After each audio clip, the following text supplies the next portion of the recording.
इससे पहले कि हम इसको स्टार्ट करें, पहले मैं आपको बताऊं कि हमने करना क्या है। हमारी नेक्स्ट टैब है लैब नंबर 11।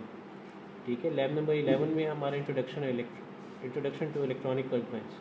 क्योंकि हमारे पास लैब अवेलेबल नहीं है तो मैं चाह रहा हूँ कि इसकी वीडियोस बनाकर आप लोगों से शेयर कर दूँ और आप लोग अपने पीसीज़ के ऊपर इसको इम्प्लीमेंट कर सकें। तो इसके इंट्रोडक्शन में हमने क्या कुछ करना है, building and testing a circuit, ये देखेंगे कि सर्किट कैसे बनाना है, उसको टेस्ट कैसे करना है। उसके बाद place the components on the circuit window, circuit के कंपोनेंट्स कैसे उठाने, कहाँ से उठाने, कहाँ प्लेस करने। Arranging the components, wire the components आपस में कैसे कनेक्ट करने। उसके बाद set values for the components, उनकी वैल्यूज़ कैसे सेट करना है। सर्किट को सेव कैसे करना है, सर्किट के अंदर कोई वोल्ट मीटर या एम मीटर बाद में कनेक्ट करना हो तो कैसे करेंगे। मेक चेंजेस एंड एडिशन, आपने सर्किट में कोई चेंजेस बाद में करनी है या कुछ ऐड करना है तो कैसे करेंगे। Ultimately using main instruments, function generator कैसे यूज़ करना है, ऑसिलोस्कोप कैसे यूज़ करना है। ठीक है, उसको यूज़ करने के तरीका यहाँ पर आ जाए। तो ये हमारा एक इंट्रोडक्टरी लैब होगी जिसके अंदर ये सारी चीज़ें यूज़ करना, कैसे यूज़ करना, ये मैं आपको सिखाऊंगा। उसके बाद फिर हम इंशाल्लाह नेक्स्ट लैब देखेंगे जिसके अंदर कोई स्पेसिफिक सर्किट बनाना होगा और उसको इम्प्लीमेंट करना होगा। तो स्टार्ट करते हैं इंट्रोडक्शन के ऊपर। सबसे पहले यहाँ पर देखें जी, आपके पास ये टैब्स हैं। ये टैब है यहाँ सोर्सेज का टैब है। इसमें आप देखें ये ग्राउंड है, वोल्टेज सोर्स है, करंट सोर्स है। ठीक है, ये डीसी है, ये डीसी करंट सोर्स है। उसके बाद ये एसी वोल्टेज सोर्स है, एसी करंट सोर्स है। उसके बाद हमारे पास ये वोल्टेज कंट्रोल्ड और करंट कंट्रोल्ड सोर्सेज हैं, डिपेंडेंट सोर्सेज हैं। ये तमाम आपके पास यहाँ ऑप्शंस मौजूद हैं। नेक्स्ट टैब में हमारे पास ये बेसिक कंपोनेंट्स हैं। देखिए यहाँ पे कनेक्टर्स हैं, रजिस्टर, कैपेसिटर, इंडक्टर, ट्रांसफार्मर और डिफरेंट और कंपोनेंट्स हैं जो आपने सर्किट में यूज़ कर सकते हैं। नेक्स्ट टैब में आज यहाँ पे डायोड्स हैं, ब्रिज सर्किट्स हैं। डायोड भी डिफरेंट टाइप के डायोड्स यहाँ मौजूद हैं, जो आप यूज़ करना चाहें यहाँ पे यूज़ कर सकते हैं। नेक्स्ट में आपके पास ट्रांजिस्टर्स हैं, बहुत सारी टाइप के ट्रांजिस्टर्स हैं, बीजेटीज़ हैं, मॉसफेट्स हैं, जेएफईटीज़, ये सारे यहाँ पे मौजूद हैं और हर टाइप का इसमें से मौजूद है। नेक्स्ट आपके पास एनालॉग आईसीज़ हैं। आप लोग एम्पलीफायर्स यूज़ करते हैं, 3 टर्मिनल, 5 टर्मिनल एम्पलीफायर और 7 टर्मिनल एम्पलीफायर, डिफरेंट टाइप के एम्पलीफायर्स यहाँ मौजूद हैं और फिर इनकी डिफरेंट कैटेगरीज होंगी जो आप आगे सेलेक्ट कर सकेंगे। नेक्स्ट आपके पास कुछ मिक्स्ड आईसीज़ हैं, एनालॉग टू डिजिटल कन्वर्टर है, डिजिटल टू एनालॉग कन्वर्टर, इस किस्म की आईसीज़ हैं जो कन्वर्टर्स की आप यूज़ कर सकते हैं। डिजिटल आईसीज़ हैं, जैसे आपका एक कोर्स होगा डिजिटल लॉजिक डिज़ाइन का, जिसमें आप डिजिटल एंड गेट और गेट, इस किस्म के डिजिटल कंपोनेंट्स यूज़ करेंगे, गेट्स को यूज़ करेंगे, तो उनकी आईसीज़ यहाँ से आप यूज़ कर सकते हैं। नेक्स्ट टैब में आपके पास लॉजिक गेट के बने बनाए कंपोनेंट्स मौजूद हैं, एंड और नैंड, और इसी के आप सिंबॉलिक रिप्रेजेंटेशन भी मौजूद है। आप डायरेक्टली सिंबॉलिकली एक कंपोनेंट को यूज़ करना चाहें तो यूज़ कर सकते हैं। ये फर्दर आपके पास कुछ डिजिटल कंपोनेंट्स हैं जिसमें टाइमर्स हैं, जिसमें डिकोडर्स हैं, इनकोडर्स हैं, मल्टीप्लेक्सर्स हैं, और फर्दर आपके पास इंडिकेटर्स हैं जिसमें वोल्टेज, करंट, आपने कोई वोल्टेज में ये करना है तो उसका लेवल आ जाएगा, वोल्ट मीटर, एम मीटर के लिए आ जाएगा, बल्ब यूज़ कर सकते हैं, रेड प्रोब यूज़ कर सकते हैं जो ये बताएगा कि यहाँ पे वोल्टेज है या नहीं है। उसके बाद आ जाए आपके पास कंट्रोल्स आ जाते हैं, यहाँ पे इंटीग्रल्स, कॉन्स्टेंट्स, डेरिवेटिव्स, इस किस्म के कंपोनेंट्स आ जाते हैं। फर्दर मिसलिनियस और कंपोनेंट्स हैं जो कि आप अपने सर्किट में यूज़ कर सकते हैं, लेकिन हमारे इस कोर्स में वो इन्वॉल्व नहीं हो रहे। ठीक है, ये डिफरेंट मोटर्स और ट्रांसमिशन लाइंस वगैरह यहाँ पे मौजूद हैं। और लास्ट स्टेप जो आपके पास है वो इंस्ट्रूमेंट्स का है, जिसमें आपके पास ये डीएमएम है, फंक्शन जनरेटर है, ऑसिलोस्कोप है, बॉडी प्लॉट जनरेटर, इस किस्म के डिफरेंट कंपोनेंट्स हैं जिनको आप यूज़ करके अपने इंस्ट्रूमेंट में मेजरमेंट्स कर सकते हैं। क्लियर है जी। तो सबसे पहले मैंने आपको इंट्रोडक्शन दे दिया कि आपके पास ये जो डिफरेंट टैब्स हैं, ये टैब्स क्या कर रहे हैं, अब आपने इनको यूज़ कैसे करना है। तो हम एक सर्किट बनाते हैं सबसे पहले, तो देखते हैं सर्किट कैसे बनाएंगे। तो कुछ कंपोनेंट्स यहाँ से ले लेते हैं। फॉर एग्जांपल मैंने यहाँ से 3 रजिस्टर्स ले ली और इन 3 रजिस्टर्स को मैं सीरीज़ में कनेक्ट कर दूंगा और इनके साथ एक डीसी सोर्स यूज़ कर लूँगा। तो ये मैंने डीसी वोल्टेज सोर्स ले लिया यहाँ से, और जब मैं सब कुछ यूज़ करूँगा तो मेरे पास एक रेफरेंस पॉइंट होना चाहिए जो कि ये ग्राउंड है, ये मैंने यहाँ पे ले लिया। अब मैं क्या करूँगा, ये मेरे पास कंपोनेंट है, इनको सर्किट की शेप देनी है, तो मेरे पास ऑप्शन है इन कंपोनेंट्स को रोटेट करने का, कि अगर मैं सर्किट में रोटेट करके लगाना चाहता हूँ तो किसी को भी इसमें से रोटेट कर सकते हैं। तो किसी भी सर्किट कंपोनेंट के ऊपर आप लेकर जाएँ, वहाँ पे राइट क्लिक करेंगे तो आपके पास ये मेन्यू ओपन हो जाएगा, जिसमें कंपोनेंट प्रॉपर्टीज़ आप चेंज कर सकते हैं, इस कंपोनेंट को कट कर सकते हैं, कॉपी कर सकते हैं, पेस्ट कर सकते हैं, डिलीट कर सकते हैं, रोटेट कर सकते हैं, फ्लिप, वर्टिकल, हॉरिजॉन्टल, ये सारे ऑप्शंस आपके पास अवेलेबल हैं। तो मैं इसको यहाँ पे रोटेट कर देता हूँ, तो ये देखिए कैसे रोटेट हो गया। अब मैं इसको आराम से सर्किट की फॉर्म में कन्वर्ट कर सकता हूँ। किसी भी कंपोनेंट को ड्रैग किया जा सकता है ताकि आप सर्किट की शेप को एडजस्ट कर सकें। तो मैं अब यहाँ पे मैंने कंपोनेंट्स को तो पोजीशन कर दिया, इनको आपस में कनेक्ट करने के लिए मैं क्या करूँगा कि कंपोनेंट के जो टर्मिनल हैं उसके ऊपर अपने एरो को लेकर जाऊँगा। ये एरो गया तो यहाँ पे आप देखें आपको एक ब्लैक कलर का डॉट नज़र आएगा। जब ये डॉट नज़र आए तो आपने लेफ़्ट क्लिक करना है और उसके बाद जिस कंपोनेंट से कनेक्ट करना है उसके टर्मिनल पे लेकर जाएं। जब आप वहाँ पर लेके जाएंगे तो दोबारा आपको एक ब्लैक डॉट नज़र आएगा। जब ये ब्लैक डॉट नज़र आया तो इसका मतलब आपका कनेक्शन कंप्लीट हो सकता है। अगर आप क्लिक को ड्रॉप कर देंगे तो ये वायर कंप्लीट हो जाएगी। इस तरह से ये कनेक्शन कंप्लीट हो गया इस टर्मिनल से इस टर्मिनल तक। इसी तरह नेक्स्ट देखें, ये कंपोनेंट है, इसके टर्मिनल के ऊपर मैं आया, मुझे यहाँ पे एक डॉट नज़र आया। नेक्स्ट जिससे कनेक्ट करना है उसके टर्मिनल पे जाएं, एक डॉट नज़र आएगा, यहाँ पे इसको ड्रॉप कर दें। नेक्स्ट पर आएँ, यहाँ पर डॉट नज़र आया, यहाँ पर डॉट नज़र आया, ड्रॉप कर दिया। इसी तरह यहाँ से यहाँ मैंने कनेक्ट कर दिया। ये सारे कंपोनेंट्स आपस में कनेक्ट हो गए। रेफरेंस पॉइंट नेगेटिव टर्मिनल के साथ कनेक्ट कर रहा हूँ मैं। अब आपने लाजिम नहीं है टर्मिनल से कनेक्ट करें, आप वायर से भी कनेक्ट कर सकते हैं। जैसे ये मैंने यहाँ पे डॉट से कनेक्ट किया और मैं अब वायर से कनेक्ट करूँ तो वायर पे कहीं पे भी मैं इसको लेके जाऊँगा तो मुझे डॉट नज़र आएगा। तो ये बता रहा है कि यहाँ से कनेक्ट किया जा सकता है। तो किसी पोजीशन पे जहाँ डॉट नज़र आ रहा है आप वहाँ पे इसको लीव कर दें तो आपके पास एक कनेक्शन हो जाएगा। अब आपका एक छोटा सा सर्किट यहाँ बन चुका है। इस सर्किट में आपके पास एक वोल्टेज सोर्स है, 3 रजिस्टर्स लगे हुए और एक रेफरेंस पॉइंट है। इस तरीके से सर्किट आपने बना लिया। अब जब आप सर्किट को बना लेंगे तो इनमें से किसी भी कंपोनेंट की वैल्यू को आप चेंज कर सकते हैं। चेंज करने के लिए फॉर एग्जांपल ये वोल्टेज सोर्स है, इसके ऊपर राइट क्लिक किया, कंपोनेंट प्रॉपर्टीज़ आ गई। अब यहाँ पे आपके पास बहुत सारे ऑप्शन हैं। सबसे पहले देखिए इसकी वोल्टेज लेवल को आप एडजस्ट कर सकते हैं। ये 12 है तो इस 12 को आप डायरेक्टली 1 कर सकते हैं तो ये 1 वोल्ट की हो जाएगी सोर्स। अगर आप इसको चेंज करके 10 कर दें तो ये 10 वोल्ट की सोर्स हो गई। तो आपने इस वोल्टेज की वैल्यू को चेंज कर दिया। मज़ीद इसी प्रॉपर्टीज़ में अगर हम चले जाएँ तो हमारे पास सबसे पहले क्या ऑप्शन हैं, लेबल है। आप यहाँ पे कोई भी लेबल देना चाहते हैं तो आप लेबल दे दें। जैसे फॉर एग्जांपल मैं यहाँ लिख देता हूँ DC वोल्टेज सोर्स।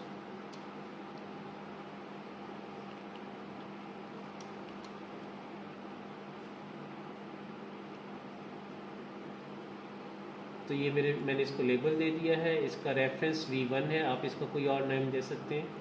इसके अलावा इसके अंदर कोई फॉल्ट आप डालना चाहते हैं, यानी कि बाय डिफ़ॉल्ट ये आइडियल कंपोनेंट होगा, कोई फॉल्ट आप ऐड करना चाहते हैं तो वो कर सकते हैं।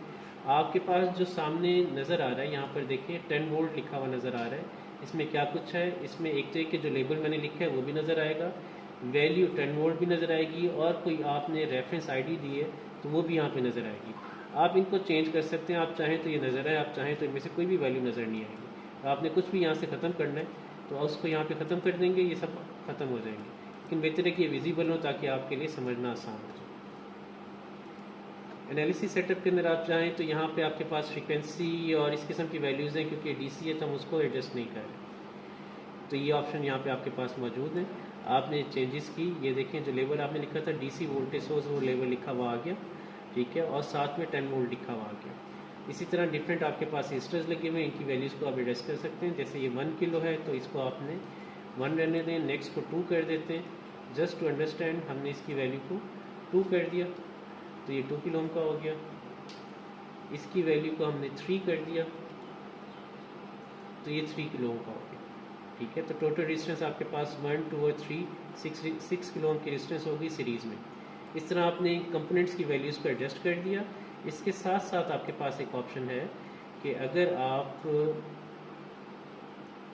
सर्किट के स्कीमेटिक ऑप्शंस में जाएं, ये देखें कहाँ पर है सर्किट के स्कीमेटिक ऑप्शंस। यहाँ पर जाएं तो यहाँ पे आपके पास ऑप्शन होगा कि जो वैल्यूज़ यहाँ लिखी हुई नज़र आ रही हैं आप उसके फॉन्ट वगैरह को चेंज कर सकते हैं। चाहे तो ग्रिड नज़र आएगा, शो ग्रिड कर दें तो ये सब कुछ ग्रिड की फॉर्म में आपको नज़र आ रहा होगा, इसके पीछे लाइंस आ जाएंगी। आप कंपोनेंट्स को प्रॉपरली कैसे एडजस्ट कर सकते हैं। इसके अलावा आप क्या कुछ शो करना चाहते हैं, क्या कुछ हाइड करना चाहते हैं, ये ऑप्शन यहाँ से सिलेक्ट किया जा सकता है। फ़ॉन्ट कैसा होगा, जो कुछ लिखा हुआ आ रहा था, लेबल था या वैल्यूज़ थी, इसको फ़ॉन्ट कैसा होगा उसको आप यहाँ पे एडजस्ट कर सकते हैं। जैसे बाय डिफ़ॉल्ट एरियल फ़ॉन्ट है, ठीक है, आप इसको चेंज कर सकते हैं। फ़ॉन्ट स्टाइल क्या होगा, ठीक है, बोल्ड करना चाहते हैं, नैरो करना चाहते हैं, जो स्टाइल आप करना चाहते हैं उसको यहाँ पे सिलेक्ट कर लें। इसके बाद फॉन्ट साइज़ क्या होगा, आप साइज़ बड़ा करना चाहते हैं तो आप उसको बड़ा कर लें। फॉन्ट का कलर क्या होगा, अक्सर जब हम यहाँ से पिक्चर्स लेते हैं और उसको प्रिंट करते हैं तो ब्लू कलर या ग्रे कलर हमें नज़र नहीं आ रहा होता, तो ईजियर वे ये है कि आप इसका कलर ब्लैक कर दें ताकि जब ये प्रिंट हो तो आपको क्लियरली नज़र आए। आप उसको अंडरलाइन करना चाहें या स्ट्राइक आउट करना चाहें तो वो ऑप्शन भी आपके पास मौजूद है, ये आपके पास अंडरलाइन या स्ट्राइक आउट हो सकता है। तो मैंने ये चीज़ें सेट कर दी, ये लेबल के लिए थी, ये वैल्यू के लिए थी। वैल्यू के लिए मैंने इसको ब्लैक कर दिया, इसके फॉन्ट को मैंने साइज़ बड़ा कर दिया ताकि वैल्यू भी बड़ी और प्रॉपर नज़र आ सके। इसके अलावा वायरिंग के लिए भी आप कुछ एडजस्ट करना चाहें, कोई ऑप्शन यहाँ पे नेमिंग वगैरह करना चाहें तो वो कर सकते हैं। प्रिंटिंग ऑप्शन यहाँ पे मौजूद हैं कि प्रिंटिंग आपने साइज़ की करनी है, वो ऑप्शन भी यहाँ पे चेंज किए जा सकते हैं। अब आप देखें जी, जितनी वैल्यूज़ थी ये सारी ब्लैक कलर में नज़र आ रही है। ये करने के बाद अब अगर मैं यहाँ से सर्किट को रन करता हूँ, ये मेरे पास रन का ऑप्शन है। 0 पे सर्किट ऑफ हो जाएगा, 1 पे सर्किट रन हो जाएगा, और अगर मैं पॉज करूँगा तो जिस पोजीशन पे पॉज करूँगा वहाँ पे सिमुलेशन पॉज हो जाएगी। तो ये मेरा सर्किट रन हो गया। अब सर्किट रन तो हो गया, इसके अगेंस्ट क्या वैल्यूज़ जनरेट हो रही हैं, क्या वोल्टेज, क्या करंट, ये हमें नहीं पता। तो उसको मुहैया करने के लिए हम क्या यूज़ करेंगे, कोई वोल्ट मीटर, कोई एम मीटर, कोई ऐसी वैल्यू हम यूज़ करेंगे ताकि हम उसको मुहैया कर सकें। तो हमारे पास यहाँ पे मीटर्स मौजूद थे। यहाँ पर आप देखें ये वोल्ट मीटर है, हम वोल्ट मीटर यूज़ कर सकते हैं, चाहें तो एक यूज़ करें, चाहें तो 10 यूज़ करें, जितनी आपको ज़रूरत है उतने वोल्ट मीटर यूज़ कर सकते हैं। इसी तरह आप एम मीटर भी यूज़ कर सकते हैं, ये एम मीटर है, इसको भी यूज़ कर सकते हैं। तो ये सारे कंपोनेंट्स हमने कैसे यूज़ करने, नेक्स्ट स्टेप में मैं आपको ये बताऊँगा। इसमें देखिए जी, इसको मैंने रोटेट कर दिया ताकि इसके कनेक्शंस हम प्रॉपर तरीके से कर सकें। तो इस 1 किलो ओम के अगेंस्ट मैंने इसको पैरेलल कनेक्ट कर दिया ताकि इसके क्रॉस जो वोल्टेज आ रही है वो मुहैया की जा सके। इस 2 किलो ओम के अगेंस्ट इसको कनेक्ट कर दिया ताकि इसके क्रॉस की वोल्टेज को मुहैया किया जा सके। और इसको मैंने रोटेट किया, इसके टर्मिनल रोटेट हो गई, ये मैंने इसको कनेक्ट कर दिया इस 3 किलो ओम के अगेंस्ट वोल्टेज को मुहैया किया जा सके। और अगर मैंने करंट को मुहैया करना है तो फिर मुझे क्या करना होगा, एम मीटर को सीरीज़ में कनेक्ट करना होगा। उसके लिए मुझे अपना सर्किट ब्रेक करना पड़ेगा। तो मैंने यहाँ से इस वायर को डिलीट किया, डिलीट सिलेक्टेड, मैं फिर से बता रहा हूँ कैसे किया। मैंने वायर के उस पोर्शन को सिलेक्ट किया, जस्ट उसके ऊपर क्लिक किया, और डिलीट का बटन आप चाहें तो कीबोर्ड से प्रेस कर दें या यहीं पे राइट क्लिक कर दें तो आपके पास डिलीट का ऑप्शन आ जाएगा। तो डिलीट सिलेक्टेड आइटम्स का ऑप्शन आएगा, ये वायर डिलीट हो गई, बाकी कनेक्शंस इंटैक्ट हैं। अब मैंने अपने इस एम मीटर को बीच में सीरीज़ में कनेक्ट कर देना है, तो इसको मैं सीरीज़ में कनेक्ट कर देता हूँ। ये मेरा एम मीटर सीरीज़ में कनेक्ट हो चुका है, ठीक है। तो इस तरीके से मेरा एम मीटर सीरीज़ में कनेक्ट हो गया। इस सर्किट को चाहें तो थोड़ा सा एडजस्ट कर लें ताकि ये आपको थोड़ा प्रॉपर नज़र आ सके।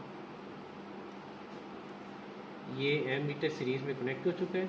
अब जब मैं अपने इस सर्किट को ऑन करूँगा तो तमाम वोल्ट मीटर्स और एम मीटर्स अपनी वैल्यूज़ को जनरेट कर देंगे। तो मैंने सर्किट ऑन किया तो आप देखें 1 किलो ओम के अगेंस्ट कितनी वोल्टेज आ रही है वो नज़र आया, 2 के अगेंस्ट कितनी आ रही है, 3 के अगेंस्ट कितनी आ रही है, ये सारी वोल्टेजेस हमें यहाँ पे नज़र आ गई। और इसके बाद इसमें करंट कितना फ्लो कर रहा है ये भी आपको यहाँ पे नज़र आ गया। तो इस तरीके से हम तमाम वोल्टेजेस और करंट्स को मुहैया कर सकते हैं। क्लियर है जी, यहाँ तक सब कुछ क्लियर हो गया हमारे पास। आप देखिए ये ऑलमोस्ट 4.99 वोल्ट है, यानी कि ऑलमोस्ट 5 वोल्ट है जो इस 3 किलो ओम के अगेंस्ट आ रहा है, और बाकी जो 5 वोल्ट है वो रेशो के मुताबिक कुछ यहाँ पे प्रोपोर्शनली नज़र आ रहा है और कुछ यहाँ पे नज़र आ रहा है। इस तरीके से हमने एक सर्किट बनाया। सर्किट के कंपोनेंट्स कहाँ से यूज़ करने हैं, कैसे कनेक्ट करने हैं, कहाँ से उठाने हैं, सर्किट का शेप कैसे बनानी है, सर्किट के क्रॉस कोई हमने वोल्टेज फाइंड करनी है, करंट फाइंड करनी है तो कैसे करनी है, ये सारे कंपोनेंट्स कैसे कनेक्ट करने हैं ये मैंने आपको दिखा दिया। इसके अलावा अगर हम अपने सर्किट के अंदर कोई फंक्शन जनरेटर यूज़ करना चाहते हैं या ऑसिलोस्कोप यूज़ करना चाहते हैं तो उसका ऑप्शन भी हमारे पास ही मौजूद है। तो सर्किट को सबसे पहले हम स्टॉप कर देते हैं। ये हमारे पास कंपोनेंट्स मौजूद हैं। अपने इस डीसी वोल्टेज सोर्स की जगह मैं अगर कोई फंक्शन जनरेटर यूज़ करना चाहूँ तो मैं यूज़ कर सकता हूँ। मैंने इसको डिलीट कर दिया, ये डीसी वोल्टेज सोर्स डिलीट हो गई, ये वायर डिलीट हो गई। अब ये ओपन हो गया। यहाँ पे मैं एक फंक्शन जनरेटर यूज़ कर लेता हूँ। ये फंक्शन जनरेटर यहाँ पे मौजूद है, इसको ड्रैग करें, यहाँ पे कनेक्ट कर दें। अब आप देखेंगे यहाँ पे आपको 3 टर्मिनल नज़र आ रहे हैं, नेगेटिव, न्यूट्रल और पॉजिटिव, ठीक है, इसको आप बड़ा कर सकते हैं, इस पर डबल क्लिक करें तो ये बड़ा हो जाएगा और इसके बाकी ऑप्शंस यहाँ पे आपको नज़र आएंगे। तो इसको कनेक्ट करने के लिए ये पॉजिटिव टर्मिनल मैंने यहाँ पे कनेक्ट कर दिया, ये नेगेटिव टर्मिनल मैंने यहाँ पे कनेक्ट कर दिया। तो इस तरीके से फंक्शन जनरेटर को मैंने यहाँ पे कनेक्ट कर दिया। जब फंक्शन जनरेटर कनेक्ट कर दिया तो अब मेरे पास यहाँ पे फंक्शन जनरेटर के बाकी ऑप्शंस नज़र आ रहे हैं। ये क्या ऑप्शंस हैं देखिए, यहाँ पे आपके पास सबसे पहले वेव टाइप है, ये साइनसॉइडल है, ट्राइंगल है और रेक्टेंगुलर है। उसके बाद आपने किस फ्रीक्वेंसी की वेव सेलेक्ट करनी है वो फ्रीक्वेंसी यहाँ पे आप सेलेक्ट कर सकते हैं। ड्यूटी साइकिल क्या होना चाहिए जो कि आपको ट्रायंगुलर और रेक्टेंगुलर वेव में नज़र आएगा वो आप यहाँ पे सिलेक्ट कर सकते हैं। एम्पलीट्यूड क्या होगा वेव का उसको यहाँ पे एडजस्ट कर सकते हैं, और अगर आपने कोई ऑफसेट देने तो यहाँ पे एडजस्ट किया जा सकता है। ये 3 टर्मिनल्स क्या क्या हैं उसको क्लियरली यहाँ पे दिखा दिया गया है। पहला टर्मिनल ये पॉजिटिव होगा, ये लेफ्ट मोस्ट टर्मिनल नेगेटिव होगा और बीच में एक कॉमन होगा जिसको आप ग्राउंड से कनेक्ट कर सकते हैं। तो ये फंक्शन जनरेटर है। बाय डिफ़ॉल्ट हम कोई भी वेव ले लेते हैं, लेट्स से कि मैं यहाँ पर एक साइनसॉइडल वेव ले लेता हूँ, ठीक है, और उसके बाद इसकी कोई एक फ्रीक्वेंसी सेलेक्ट कर लेते हैं। लेट्स से कि मैं इसकी फ्रीक्वेंसी को 100 हर्ट्ज सेलेक्ट कर लेता हूँ, तो ये 100 हर्ट्ज सेलेक्ट हो गई। साइनसॉइडल है तो ड्यूटी साइकिल का इफेक्ट नज़र नहीं आएगा। इसका एम्पलीट्यूड 10 है, लेट्स से मैं इसको 2 वोल्ट एम्पलीट्यूड सेलेक्ट कर लेता हूँ, तो मेरे पास ये एक साइनसॉइडल वेव जनरेट होगी जिसकी फ्रीक्वेंसी 100 हर्ट्ज होगी और उसका एम्पलीट्यूड 2 वोल्ट्स होगा, ठीक है। तो मेरा फंक्शन जनरेटर यहाँ पे कनेक्ट हो गया। नेक्स्ट ऑप्शन हमारे पास है ऑसिलोस्कोप का, क्योंकि अब हमारे पास साइनसॉइडल इनपुट जा रही है, तो जो मेरे पास वोल्ट मीटर पे वैल्यू आएगी वो डीसी आएगी या एवरेज वैल्यू आएगी, ठीक है। तो वोल्ट मीटर पे मैं एक्यूरेट सब कुछ मैयर नहीं कर सकूँगा, तो फिर मेरे पास ऑप्शन है कि मैं सब कुछ ऑसिलोस्कोप के ऊपर देख सकूँ, एनालाइज कर सकूँ और मैयर कर सकूँ। तो मैं यहाँ से अपने वोल्ट मीटर्स को ख़त्म कर देता हूँ।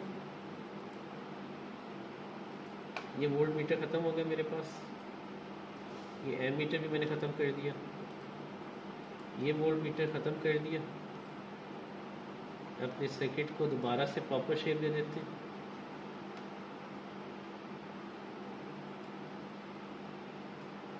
तो यहाँ तक सर्किट मेरा दोबारा कनेक्ट हो चुका है। अब ये ऑसिलोस्कोप है, इस पर क्या ऑप्शन हैं इसको देखते हैं। देखिए जी, यहाँ पे मेरे पास 2 पार्ट हैं, ये लेफ़्ट पार्ट और एक ये राइट पार्ट। लेफ़्ट पार्ट में आप नीचे देखें आपको चैनल ए लिखा हुआ नज़र आ रहा है और राइट में नीचे चैनल बी लिखा हुआ नज़र आ रहा है। इसके अलावा मेरे पास यहाँ 2 टर्मिनल नज़र आ रहे हैं, एक एज का या ट्रिगर का और दूसरा ऑप्शन है हमारे पास ग्राउंड का। तो ये 4 स्पॉट्स मुझे यहाँ नज़र आ रहे हैं। जो लेफ़्ट है ये चैनल ए है, जो राइट है ये चैनल बी है, उसके बाद ये जो लोअर वैल्यू है ये ट्रिगर की और जो अपर स्पॉट है ये ग्राउंड का है। तो हमने कोई एक चैनल यूज़ करना है और ग्राउंड यूज़ करना है। फॉर एग्जांपल मैं 2 किलो ओम के अगेंस्ट या लेट से मैं 2 किलो ओम के अगेंस्ट वेव मुहैया करना चाहता हूँ, तो मैंने चैनल ए का एक टर्मिनल ले लिया, उसके बाद मैंने ग्राउंड को कनेक्ट कर दिया यहाँ पर, ठीक है। तो ये मैंने ऑसिलोस्कोप पैरेलल में कनेक्ट कर दिया इस 2 किलो ओम रजिस्टर के साथ। तो जब मैंने इसको पैरेलल में कनेक्ट कर दिया तो मेरे पास यहाँ पे चैनल ए है जिसका वोल्ट पर डिवीजन 5 वोल्ट पर डिवीजन है। मैं इसको एडजस्ट कर सकता हूँ, 2 वोल्ट पर डिवीजन भी कर सकता हूँ, 1 वोल्ट पर डिवीजन भी कर सकता हूँ, ठीक है। अब मेरे पास ये जो ऑसिलोस्कोप है यहाँ पर जो मुझे वेव नज़र आएगी मैं उसको मज़ीद एक्यूरेट वे में भी चेक कर सकता हूँ। अभी हम सर्किट को सिमुलेट करते हैं, उसके बाद देखते हैं। तो मैंने यहाँ से इनपुट दे दी है, मैंने इसको मुहैया करने के लिए ऑसिलोस्कोप कनेक्ट कर दिया है। अब मैं इसको प्ले करता हूँ तो ये देखिए मुझे इस तरह से वेव नज़र आ रही है। ये वेव मुझे प्रॉपर क्यों नहीं नज़र आ रही, क्योंकि इसका टाइम बेस एडजस्ट नहीं हुआ हुआ, यानी सेकंड्स पर डिवीजन एडजस्ट नहीं हुए हुए। तो मैं इसको एडजस्ट करता हूँ तो ये देखें मुझे अब वेव प्रॉपर नज़र आना शुरू हो गई है। ये साइनसॉइडल वेव मुझे नज़र आना शुरू हो गई है, मैंने इसको एडजस्ट किया है।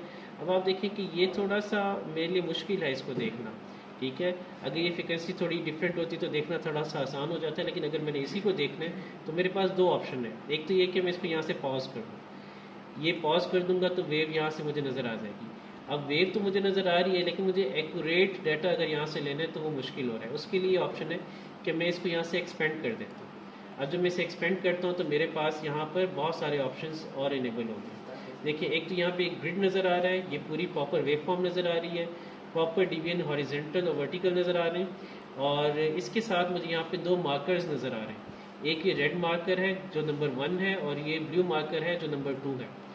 इन मार्कर्स के अकॉर्डिंगली मुझे यहाँ पे 3 डिस्प्लेज नज़र आ रहे हैं। तो ये जो नंबर 1 मार्कर है ये TA का मार्कर है, जिसके अकॉर्डिंगली मुझे यहाँ पे VA नज़र आएगा, और जो नंबर 2 मार्कर है वो बी का मार्कर है। अच्छा, ये वी ए होगा for channel A, V B होगा फॉर चैनल बी।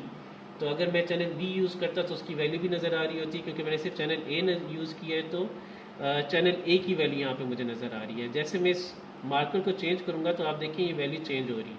तो ये तकरीबन पीक वैल्यू 1.316 वोल्ट तक जा चुकी है, और किस इंस्टेंस पे गई है वो टाइम भी यहाँ पे नज़र आ रहा है।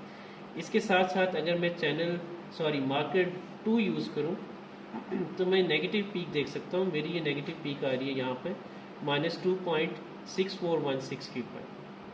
तो ये दो पीक्स नज़र आ रही हैं। अब ये -2.6416 वोल्ट के ऊपर नज़र आ रही है, ये 1.3163 के ऊपर नज़र आ रही है। आप यहाँ पर देखें कि मेरे पास चैनल बी जो है वो यूज़ नहीं हो रहा, सिर्फ चैनल ए यूज़ हो रहा है। ये जो दो मार्कर हैं ये चैनल ए की दो वैल्यूज़ दे रहे हैं, ठीक है, वी ए और वी ए वन और वी ए टू। मैं इस तरह पीक टू पीक वैल्यू भी निकाल सकता हूँ दोनों का डिफरेंस लेके। ये थर्ड डिस्प्ले में मुझे नज़र आ रहा है। तो थर्ड डिस्प्ले में मुझे क्या नज़र आ रहा है, मार्कर 1 और मार्कर 2 के बीच में टाइम डिफरेंस क्या है, मार्कर 1 और मार्कर 2 के बीच में वोल्टेज का डिफरेंस क्या है। तो वो वोल्टेज डिफरेंस मुझे यहाँ पे नज़र आ रहा है, टाइम डिफरेंस यहाँ पे नज़र आ रहा है। इस तरीके से मैं इजीली मेजरमेंट्स कर सकता हूँ। अच्छा जी, ये आप लोगों को क्लियर है जी। अच्छा, उसके अलावा मैं इसको यहाँ से सेव भी कर सकता हूँ। जो मेरी यहाँ पे वेव है, मैं इसको सेव करना चाहूँ तो जो मेरे पास वेव फॉर्म नज़र आ रही है यहाँ पे सेव भी हो सकती है। इसको सेव करना चाहें और उसको दोबारा से ओपन करना चाहें तो वो की जा सकती है। तो इस तरीके से मैंने यहाँ पे फॉर एग्जांपल साइनसॉइडल वेव दी थी, तो मेरे पास इस तरह का सर्किट आ रहा है। अगर मैं इस साइनसॉइडल वेव को चेंज कर देता हूँ, सर्किट को दोबारा से प्ले करते हैं, तो आप देखें जी मैं इसको यहाँ पे रेक्टेंगुलर वेव कर देता हूँ। अब देखें कि मेरे पास किस तरह की वेव शेप नज़र आएगी अपने इसी सर्किट के अंदर। ये देखें ये चल रहा है, इसको पॉज कर लें और आपको यहाँ पे नज़र आएगी कि ये अब रेक्टेंगुलर वेव आ रही है, क्योंकि मैंने यहाँ पे ड्यूटी साइकिल 50 किया हुआ था। तो जितना पोर्शन पॉजिटिव है उतना ही पोर्शन नेगेटिव है, और मैं अपने इन मार्कर्स को चेंज करके एडजस्ट करके इनकी वैल्यूज़ के बीच में डिफरेंस भी देख सकता हूँ, और ये भी देख सकता हूँ कि इसका एक वेव की पूरी ड्यूरेशन कितनी थी। तो ये देखें जी, ये कंप्लीट वेव हमें नज़र आ रही है जिसका टाइम तकरीबन यहाँ पर 10 मिली सेकेंड है, जो कि हमें बता रहा है दो मार्कर्स के बीच में टाइम डिफरेंस कितना है, 10 मिली सेकेंड है, ठीक है। और ये 10 मिली सेकेंड कहाँ से आया, ये आप इस फ्रीक्वेंसी से फ्रीक्वेंसी को इन्वर्ट कर दें तो आपको पता चल जाएगा कि टाइम डिफरेंस एक वेव का कितना आ रहा है। और उसके साथ साथ आप देखें कि मेरे पास मैक्सिमम मिनिमम वैल्यूज़ क्या आ रही हैं, उसको चेक करने के लिए मैं अपने इस मार्कर को एडजस्ट करता हूँ। तो ये पॉजिटिव पीक और ये नेगेटिव पीक के ऊपर है। तो पॉजिटिव पीक पे 1.33 आ रहा है, नेगेटिव पीक के ऊपर -1.33 आ रहा है, उन दोनों के बीच में डिफरेंस है -2.667 आ रहा है। ये माइनस में इसलिए क्योंकि ये मार्कर 2 की वैल्यू में से मार्कर 1 की वैल्यू को सब्ट्रैक्ट कर रहा है, VA2 माइनस VA1 कर रहा है। तो इस तरीके से हम अपने ऑसिलोस्कोप को यूज़ कर सकते हैं। अगर मैं अपना चैनल बी यूज़ करना चाहूँ तो मुझे ये वाली स्लॉट यूज़ करनी होगी, ग्राउंड वही रहेगा, सिर्फ मुझे चैनल बी की स्लॉट कनेक्ट करनी होगी। जिस भी रजिस्टर के क्रॉस या कंपोनेंट के क्रॉस मैंने वैल्यू चेक करनी है, उस कंपोनेंट के साथ मैं इसको कनेक्ट कर दूंगा। तो मेरे पास यहाँ पर सेकंड वेव भी नज़र आ रही होगी, और उस सेकंड वेव को चेक करने के लिए यहाँ पे VB1 VB2 और इन दोनों का डिफरेंस नज़र आ रहा होगा। तो इस तरीके से मैं अपना ऑसिलोस्कोप यूज़ कर सकता हूँ। ऑसिलोस्कोप का टाइम बेस एडजस्ट कर सकता हूँ, ऑसिलोस्कोप का वोल्ट पर डिवीजन एडजस्ट कर सकता हूँ। मैं चाहूँ तो अपनी इस वेव को, जो मुझे यहाँ पे वेव नज़र आ रही है, इसकी वाई पोजीशन यानी वर्टिकली इसकी पोजीशन को एडजस्ट कर सकता हूँ। ये देखें जब मैं इसको एडजस्ट कर रहा हूँ तो ये वर्टिकली ऊपर जाती है, आपको नज़र आ रही है। तो एक्चुअली मैंने क्या किया, इसकी वाई पोजीशन को एडजस्ट कर दिया। इसको पॉजिटिव या नेगेटिव किसी भी लेवल पे ले जा सकते हैं। और आप देखें कि मैंने यहाँ पे इसको DC पे सिलेक्ट किया हुआ है। अगर हम AC करते हैं तो ये प्योर AC दिखाएगा, यानी वेव में से DC कंपोनेंट को ख़त्म करके दिखाएगा। और अगर मैं ज़ीरो कर देता हूँ तो ये मुझे ग्राउंड दिखाएगा, यानी कि शो करेगा कि वाई पोजीशन इस वक्त ज़ीरो पे एडजस्ट हुई हुई है। जब मैं इसे ऊपर नीचे करूँगा तो आप ये देखें कि ये ग्राउंड जो है ये ऊपर नीचे होता मुझे नज़र आ रहा है। तो मुझे इसको ज़ीरो पे सेट करना होगा, और मैं अपनी मर्ज़ी से चाहूँ दो वेव्स को ऊपर नीचे करके पैरेलल चेक करना चाहूँ, पैरेलल उनको देखना चाहूँ, तो मैं दो वाई पोजीशन को चैनल ए और चैनल बी की दो वाई पोजीशन को एडजस्ट करके दो वेव्स को पैरेलल भी यहाँ से मॉनिटर कर सकता हूँ। तो इस तरीके से मैंने यहाँ पे ऑसिलोस्कोप को कैसे यूज़ करना है ये मुझे यहाँ पे नज़र आ गया। तो इसको फर्दर अगर मैं प्ले करूँ, दोबारा प्ले करूँ, ऑसिलोस्कोप को ओपन करूँ, ये सब कुछ यहाँ पे चल रहा होगा। इसको पॉज करें, ये मुझे नज़र आएगा। देखिए मैंने इसको 0 सेलेक्ट किया हुआ था, AC कर दूँ, मुझे वो वेव दोबारा नज़र आ जाएगी। तो ये आप सबको क्लियर हो गया जी। यहाँ पे फंक्शन जनरेटर कैसे यूज़ करना ये भी हमने देख लिया, ऑसिलोस्कोप कैसे यूज़ करना ये भी हमने देख लिया। तो ये हमारी एक इंट्रोडक्टरी लैब थी जिसमें मैंने आपको बताया कि सर्किट की जो हम लैब परफॉर्म करेंगे उसके डिफरेंट कंपोनेंट्स क्या क्या यूज़ करेंगे, उन कंपोनेंट्स को अलग अलग हमने कैसे यूज़ करना है। ये हमारा लैब नंबर 11 थी।